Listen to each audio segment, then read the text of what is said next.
Oke kawan-kawan, kembali lagi di All Power.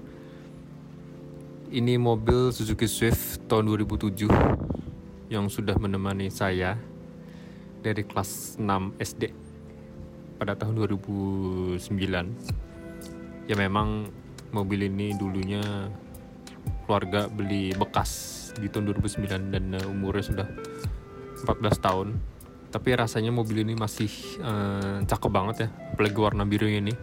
Warna aslinya namanya Kashmir Blue.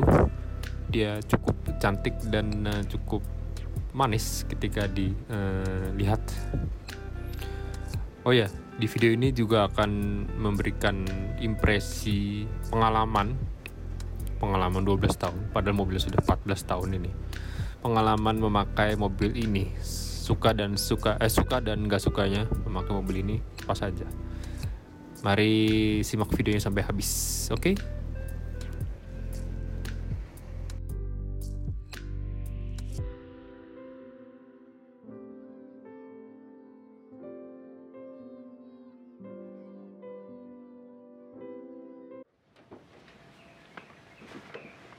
Oke, ini jadi adalah bagian dalam dari Suzuki Swift GU Jepang tahun 2007.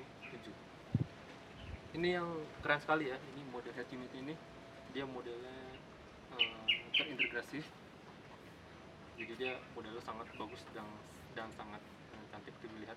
Beda dengan versi CKD itu tahun 2008 dan ke atas, ini modelnya itu kurang menarik ya, karena aftermarket jadi dia kurang enak dilihat, seperti agak lebih murahan gitu. Terus ini AC, dia ada heater dan ada front end rear defogger, dan ini bagi anda pecinta arah semburan angin ini cukup menyenangkan bagi anda, karena ini cukup lokal semburan anginnya, arah anginnya, karena ada ke kepala dan ke badan dan ke kaki juga. Bukan ke kepala sih, ke badan dan ke kaki. Terus di sini juga ada di steering ini juga ada yang namanya steering switch button, jadi dia bisa merubah lagu dan merubah channel radio dan volume up and down, dan merubah mode dari radio ke CD dan CD ke radio. Terus di sini juga ada MID nih, dia menampilkan jam digital, temperatur udara luar, dan konsumsi BBM rata-rata dan real time. Ini tidak ada juga di TKD, versi TKD tahun 2018 ini tidak ada, jadi dia hanya menunjukkan jam saja. Sini lihat nih, material plastiknya. Ini walaupun plastik semua, door trim juga plastik, tapi ini kualitasnya sangat baik. Dia tidak ada melat-melat atau tidak ada, bahkan pudarnya juga tidak, jadi sangat baik. Ini karena mungkin kualitas Jepang, jadi langsung dari Jepang, jadi sangat baik. Oh ya, bagaimana impresi berkendara mobil ini? Ikuti video ini.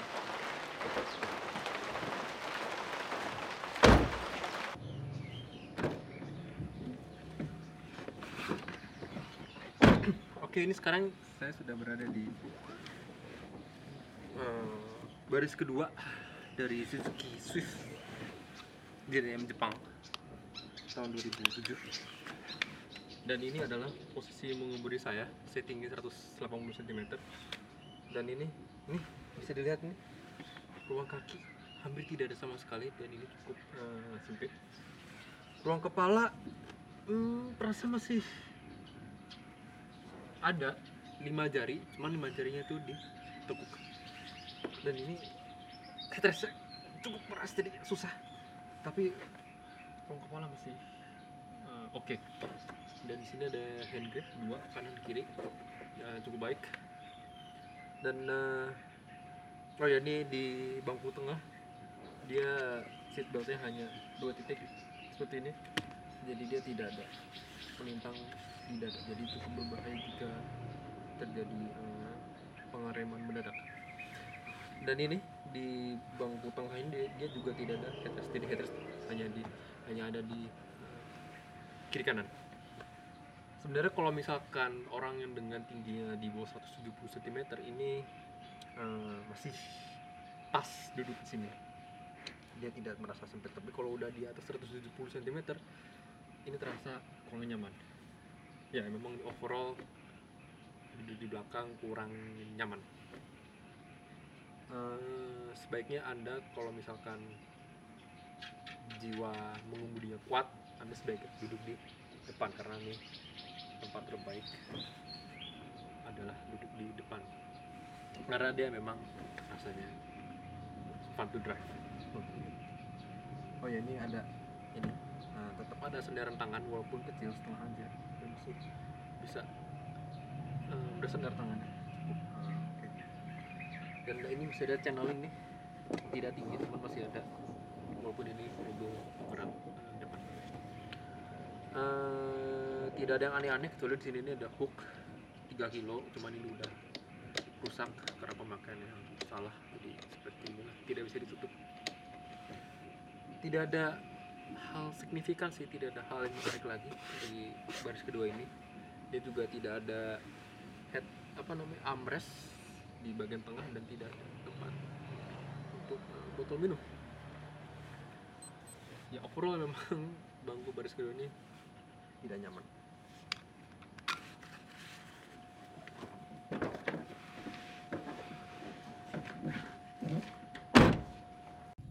Oke, ini coba kita buka ya, bagaimana bagasi Suzuki Swift 2007 ini. Nah, sini kamera, terlihat ini bagasinya cukup kecil, ruangannya tidak ada ruang banyak untuk menaruh barang, terutama barang besar. Saya rasa cukup sulit bagasinya. Tapi ini bisa dilipat ke bawah. Dia porsinya 60-40, didorongkan ke bawah. Nah, tapi ini sayangnya dia tidak rantai. Jadi ada gap besar di antara kursi dan bagasi ini. Tapi ada fitur rahasia dari Suzuki Swift ini, yaitu ini. Lihat sini. Di sini ada tali untuk bisa kita tarik dan boom, magic. Nah, terus kita ikat di headrest penumpang depan. Nah, terus di sebelah kanan juga kita bisa tarik juga nih, ada tuas di sini juga bisa kita tarik.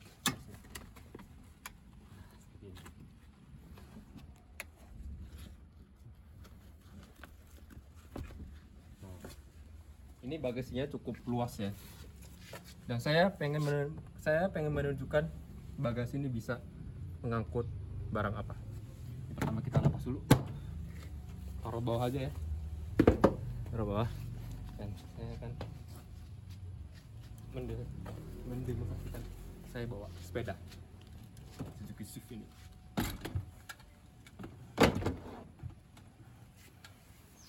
Tidak hanya satu saya bawa sepeda, tapi saya membawa 2 sepeda. 2 sepeda. Nah, ternyata bagasinya masih ada ruang lagi di sini nih. Jadi masih bisa bawa misalkan koper kecil di bagasi ini. Nah, 2 sepeda.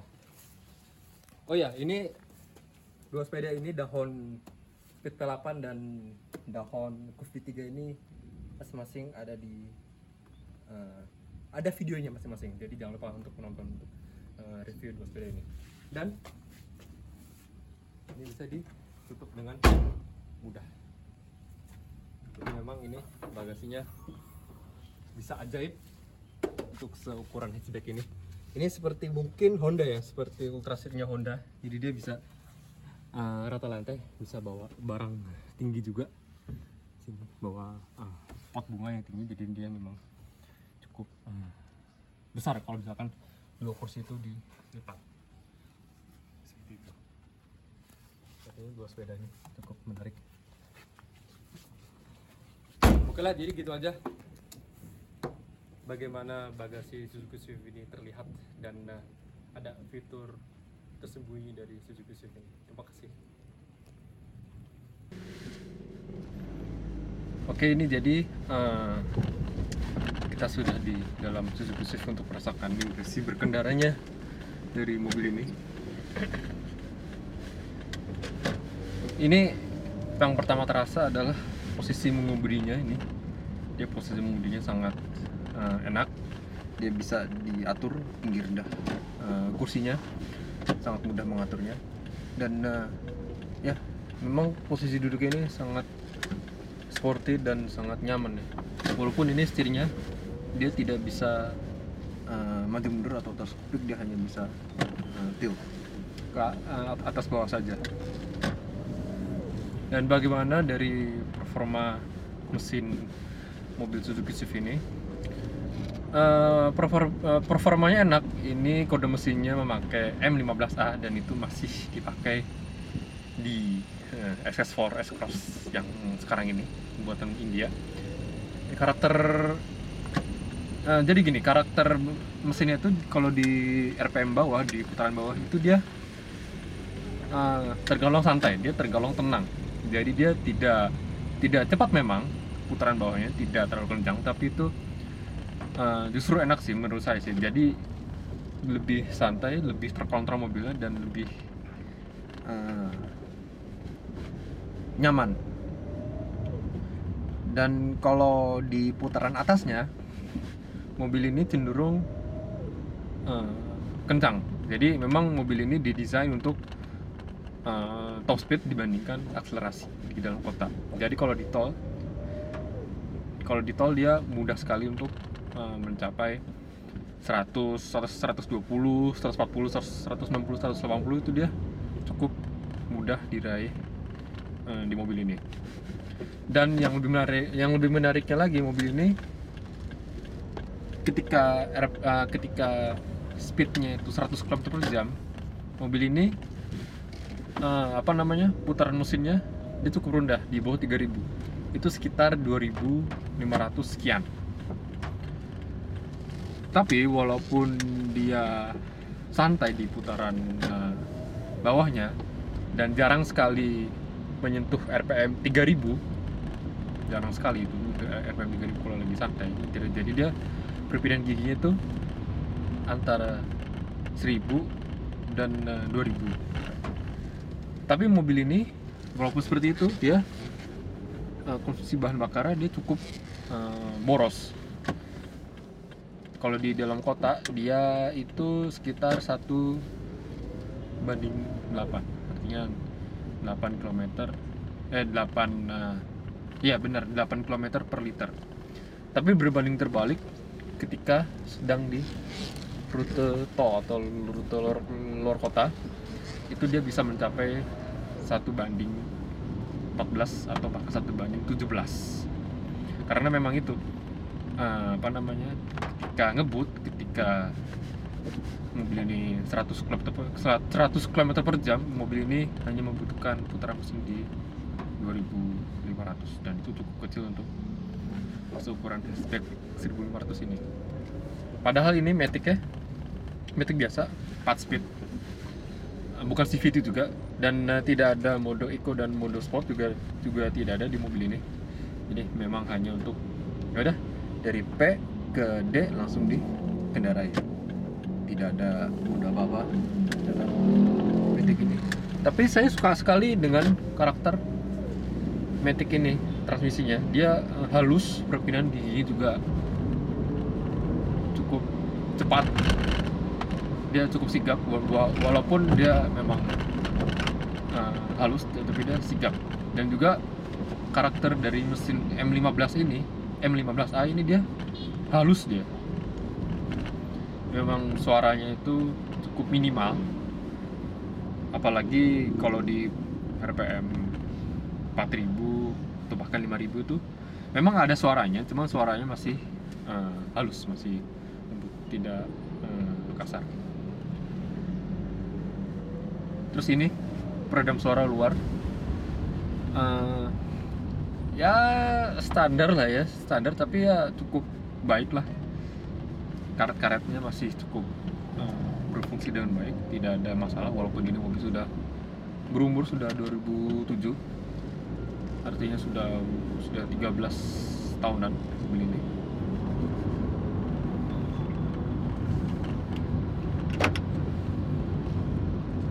Dan kalau misalkan kita berbicara mengenai handling mobil ini dia cukup enak sekali ya. Jadi dia sporty gitu loh. Jadi dia setirnya direct, dan ini setirnya tuh berat ya dibanding tutornya seperti Jazz dan Yaris. Ini setirnya cukup berat. Jadi dia kalau di tol, kalau di belok seperti ini ya, belok seperti itu, ada motor di depan. Belok seperti ini dia apa namanya? Minim body roll. Tapi memang handlingnya tuh luar biasa enak, luar biasa sporty. Jadi kalau ada tikungan di tol itu tanpa direm ini juga mobil juga bisa dapat gitu loh beloknya. Walaupun ban ini menggunakan ban standar, ban Bristol Ecopia, cuman masih mengeram dengan baik karena saksisnya juga menurut saya bagus, dan mobil ini cukup rendah ya, ground clearance-nya 145 mm. Dia cukup rendah, tapi suspensi ini karena dia cukup rendah ground clearance-nya, jadi dia tidak membutuhkan suspensi atau bantingan yang keras. Ini bantingannya dia empuk, soft, reboundnya sangat enak, jadi dep itu sangat nyaman sekali. Di jalan rusak pun dia juga cukup nyaman. Tapi hati-hati kalau di jalan lobang karena di ground clearance cukup rendah, dia agak sering mentok. Memang agak cukup mengerikan menggunakan mobil TPR seperti ini. Dia riskan mentok. Cuman mobil ini cukup nyaman, cukup enak dipakai sehari-hari. Oh ya, kesimpulannya mobil ini layak dibeli di tahun 2021 ini. Ini lihat nih head unitnya, dia terintegrasi dengan dashboard, jadi dia sangat keren, sangat bagus dibanding versi CKD yang tahun 2008 ke atas. Dia kurang bagus, kurang menarik. Dan dia itu situ ada di depan situ ada MID-nya. Itu menunjukkan suhu di luar, suhu udara luar itu 26 derajat, cukup dingin karena habis hujan. Dan ada indikator real time dan rata-rata konsumsi bahan bakar. Dan di sini ini juga ada steering switch button, jadi memudahkan untuk mengganti lagu dan mengatur volume. Oh ya, dibanding versi CKD juga, ini juga mempunyai rem ABS, pengereman ABS dan airbag, jadi lebih aman safety-nya. Jadi kalau misalkan mau mobil Swift tipe ini yang Gen 2 ini, ambillah yang CBU Jepang, GDM Jepang, karena memang fitur lebih banyak dan dia fitur keselamatannya juga lebih baik, seperti ada airbag dan ABS. Itu sebaiknya sih dihindari ya beli mobil Swift yang CKD itu, karena fiturnya minim banget, tabnya kurang bagus, setting itu tuh jelek banget pokoknya. Terus nggak ada MID, dia hanya menampilkan kecil saja tuh layar jam digital, dan tidak ada steering wheel button di steering ini. Jadi memang kalau mau beli Swift Gen 2 ini, inilah yang CBU Jepang. Dia memang lebih tua, umurnya 2007, mendingan Swift yang CKD itu kan 2008 ke atas. Mendingan yang nggak apa-apa tua asalkan tapi fiturnya cukup lumayan berlimpah. Jadi ini mobil juga udah berjalan 108.000 km. Untuk ukuran umur 2007 ini masih cukup rendah ya, karena memang apalagi pas pandemi ini jarang dipakai, jarang keluar mobilnya. Jadi baru-baru ini aja setelah PPKM dilonggarkan, jadi mobilnya dipakai lagi. Jadi memang mobil ini fun to drive, sangat fun to drive. Dia tenaga bawahnya tidak liar, tidak terlalu kencang, dan saya suka itu. Dia memberikan kehalusan berkendara di RPM bawah. Karena ada tuh mobil yang bermainnya tuh di RPM bawah, artinya ada akselerasinya di bawah tuh cepat, dan itu menurut saya pribadi saya kurang suka dengan karakter mobil seperti itu. Saya lebih suka karakter mobil yang agak pelan di putaran bawah, agak soft di putaran bawah, jadi lebih mudah dikendalikan pengaturan throttle-nya, jadi lebih gampang dikendalikan. pada saat kemacetan. Soalnya kalau misalkan di putaran bawahnya kencang itu susah mengendalikan gasnya. Dia tuh kayak mobil tuh seenaknya jalan gitu loh. Jadi apa ya, agak sulit dikendalikan gitu karena kan kenceng gitu. Tapi top speednya pun juga kurang bagus dibandingkan yang mobil ini gitu. Jadi memang mobil ini didesain untuk kebutuhan top speed, bukan kebutuhan akselerasi. Saya lebih suka karakter dari mesin M15H ini. Oh ya, ini menggunakan kompresi 1:9,5 ya. Jadi sebenarnya bahan bakarnya cukup premium aja, RON 88 karena bensin RON 88 udah nggak ada, jadi terpaksa pakai RON 90. Sebenarnya saya sih nggak ada rasa perbedaan nih antara RON 88 dan RON 90 itu rasanya sama aja. Jadi memang rasa borosnya, rasa performanya itu sama persis dengan RON 88 dan RON 90. Saya nggak pakai RON 92 ini karena ya memang RON 90 aja udah cukup gitu loh, nggak ada gelitik, dia aman dari gelitik, dan ya udah, ini memang mobil bisa meminum bensin dengan RON rendah karena kompresinya hanya 9,5. Ya, jadi kesimpulannya mobil ini tuh fun, nyaman, dipakai sehari-hari juga nyaman. Dan ini modelnya tuh cukup timeless ya, model eksterior dan model interiornya tuh ini cukup masih diterima dibandingkan mobil-mobil modern lainnya. Jadi ini AC-nya cukup dingin, bahkan saya kedinginan. Saya putar agak panas. Nah, ini mulai agak hangat karena ini hujan, jadi mobilnya dingin. Oke, jadilah begitu review dan impresi berkendara singkat. Dan oh ya, ini mobil saya beli bekas ya, dari tahun 2009, dari kelas 6 SD ini mobil, sampai sekarang saya udah cukup berumur. Tapi ya, ini mobil cukup enak banget dipakai, masih nyaman, masih seperti baru. Oh ya, jadi gitu aja lah. Dari tadi nggak closing. Jadi gitu aja lah review dan impresi berkendara singkatnya mobil Suzuki Swift ini. Ingat ya, kalau mau beli Swift yang seperti ini, ambillah yang CBU Jepang, dia lebih bagus fitur-fiturnya gitu. Oke, terima kasih telah menonton. Nantikan video selanjutnya ya. Bye.